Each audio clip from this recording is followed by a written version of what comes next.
ఏదైతే మొదటి ఆదాము కోల్పోయాడో అవన్నీ కూడా తిరిగి సమకూర్చడానికి వచ్చాడంట. ఆయన సిలువ మీద కార్యము మాత్రమే కాదు, ఆ కొరడా దెబ్బలు మాత్రమే కాదు, దేవాలయంలో కూడా ఒక పని ఉంది. ఆ పని నేను వెళ్ళక ముందే జరగాలి. ఏంటంట? ఒక తెర చిరిగిపోవాలి. తెర గురించి అంతగా ఆయన ఆలోచించి ఆ కార్యము ఆయన చనిపోక ముందర ముగించి వెళ్ళాడు. దేవాలయపు తెర గురించి ఆలోచించినట్లయితే, మోషే ఎప్పుడైతే దేవునికి ఒక మందిరము కట్టాలని ఆయనకి ఆజ్ఞ ఇవ్వబడిందో, దేవునికి మానవులకి మధ్యలో ఒక తెర రావాలి. ఇది మనుషులను దేవుణ్ణి ఏం చేస్తుందంట? సపరేట్ చేస్తుంది. పరిశుద్ధ స్థలములోకి పాపి అయిన మానవుడు రాకూడదు. రావాలి అంటే పాప పరిహార్థ బలి జరగాలి.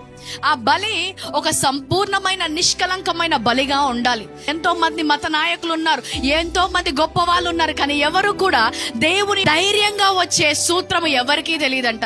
కేవలం యేసుక్రీస్తు ఒక్కడు మాత్రమే ఈ యొక్క తేడాని తీసివేసి అందరికీ కూడా ప్రవేశాన్ని ఇచ్చాడంట. హల్లెలూయా.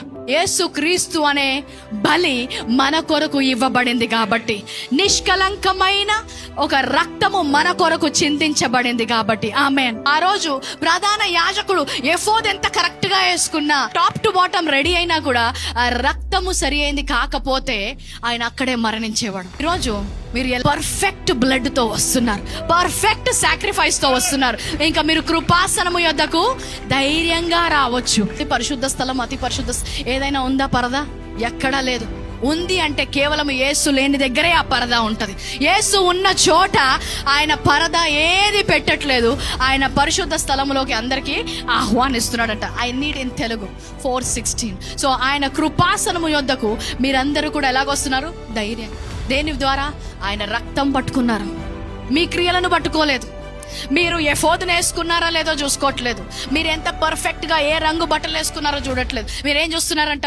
ఆయన రక్తాన్ని చూసుకుంటూ ఆయన యొద్దకు వస్తున్నారంట. వచ్చినప్పుడు ఏమవుతుంది? సమయోచితమైన సహాయము నీకు కలుగును గాక అంటున్నాడు. హల్లెలూయా. ఎలాంటి సహాయము కొరకు వచ్చినా కూడా ఆ సమయములో ఆ సహాయము మీ కొరకు విడుదల చేయబడుతుంది అంటున్నాడు. ఆమేన్.